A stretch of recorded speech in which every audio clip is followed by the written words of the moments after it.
Lille est la plus grande ville du nord de la France. Dans ses rues, l'architecture révèle toute sa splendeur et sa diversité. Les riches maisons du vieux Lille côtoient la façade moderne de la cathédrale Notre-Dame de la Treille. Le beffroi en briques de la Chambre de commerce répond à l'opéra de pierre blanche. Tous ces bâtiments rappellent le rayonnement économique, historique et culturel de la ville au fil des siècles. Car Lille, à la croisée des routes et des territoires, a su tirer parti de sa situation géographique pour prospérer grâce aux échanges. Mais ce positionnement stratégique en a aussi fait un enjeu militaire, comme en témoigne l'imposante citadelle qui, depuis les bords de la Deule, veille sur elle.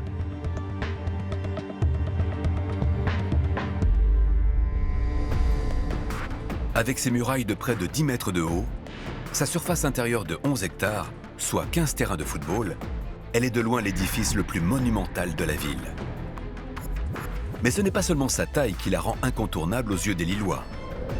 C'est que l'épopée de sa construction raconte un basculement de l'histoire de la ville et plus généralement de la France.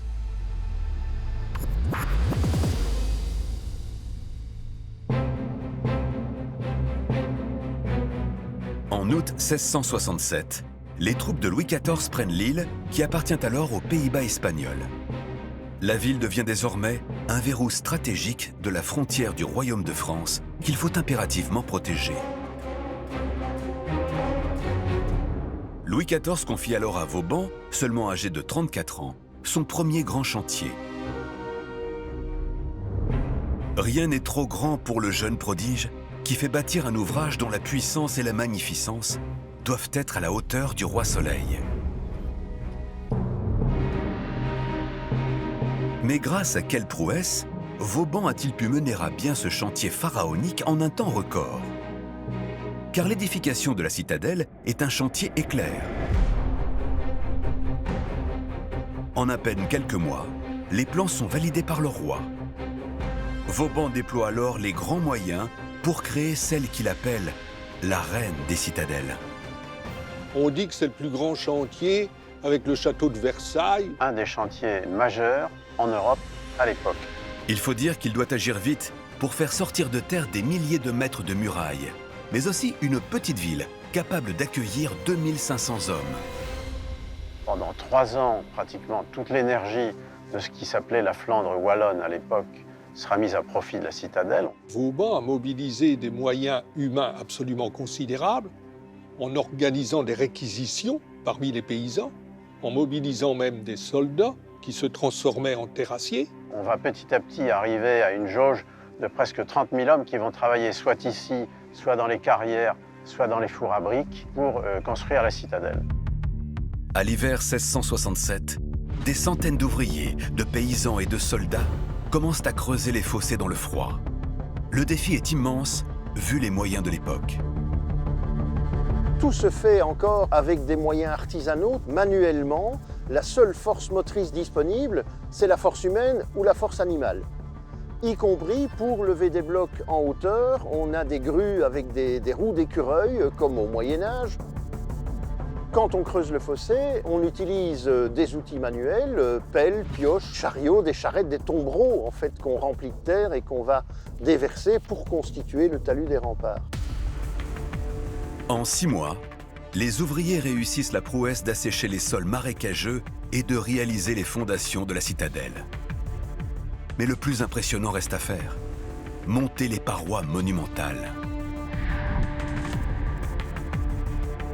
Une brèche dans la muraille permet de se rendre compte de la quantité de matériaux nécessaires.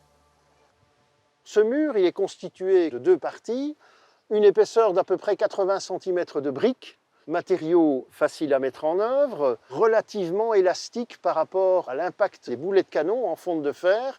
C'est un matériau qui ne fait pas d'éclats coupants. Le noyau du mur est lui fait de moellons de calcaire. Comme c'est un matériau qui ne résiste pas bien aux intempéries, on va simplement le disposer de façon assez grossière pour constituer le noyau du mur. Mais la muraille ne se limite pas à cette épaisse cuirasse. Au-delà de ces 80 cm de briques et de ces 3 mètres de pierre, on trouve encore 3 à 6 mètres de contreforts en pierre, puis 10 à 20 mètres de remblais de terre et de fagots. Pour réaliser ces imposants ouvrages, il faut donc une quantité vertigineuse de matériaux que l'on a bien du mal à approvisionner. On va non seulement devoir ouvrir des carrières, mais on va devoir racheter tout ce qui traîne, les vieilles fermes, les vieux châteaux qu'on démolit, pour ramener les pierres ici. Toute la production de matériaux va être orientée pendant 3 ans pour la réalisation de cette reine des citadelles, ce chef-d'œuvre de Vauban.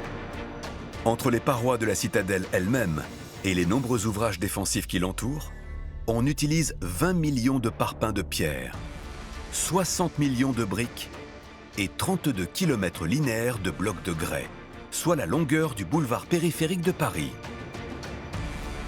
Au plus fort des travaux, on atteint le chiffre phénoménal de 8000 blocs de pierre débités par jour dans les carrières.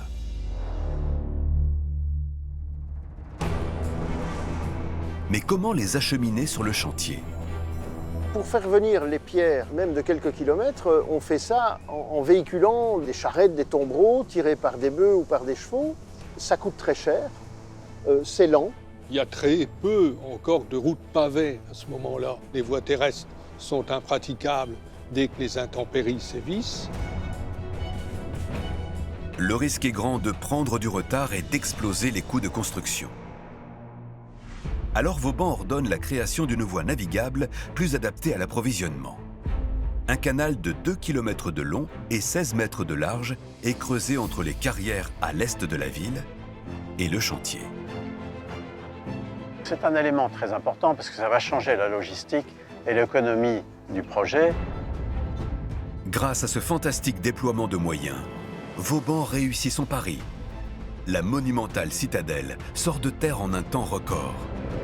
5 ans après le début du chantier, donc 1667-1672, la citadelle est totalement opérationnelle. Le corps de place est construit, les casernes sont construites, tous les bâtiments sont construits. C'est un temps extrêmement rapide, 5 ans pour édifier une forteresse comme celle-ci.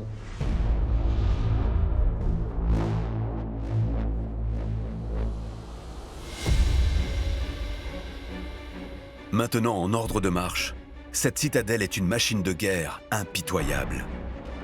D'autant qu'au-delà de ses dimensions impressionnantes, elle bénéficie d'un atout remarquable, son implantation. Sur une partie importante de son pourtour, elle est entourée de marais, une barrière naturelle difficilement franchissable par les troupes ennemies. Mais Vauban pense que ce n'est pas suffisant et décide de la renforcer par un système d'inondation défensive. Pour cela, il modifie complètement la circulation des eaux aux abords de l'île. Son œuvre majeure, c'est d'avoir fait de la citadelle un verrou pour les eaux. Les eaux de la Deûle vont maintenant être détournées pour non plus traverser la ville, mais traverser la citadelle.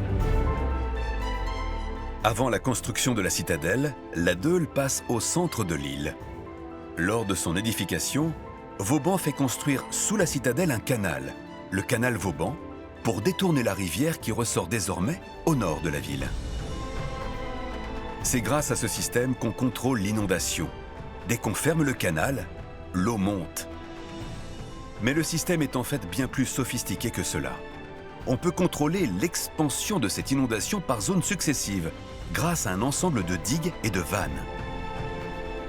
On peut ainsi noyer certains abords de la citadelle, tout en épargnant d'autres, pour laisser un accès à une armée de secours, par exemple, ou pour préserver les maraîchages utiles à la survie de la ville. Un système de défense remarquable de complexité et d'efficacité.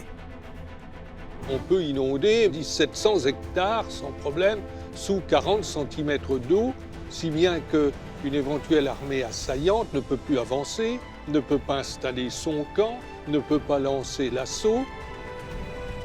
On a cette rencontre au sommet des techniques de l'hydraulique et des techniques de la fortification à la fin du XVIIe siècle.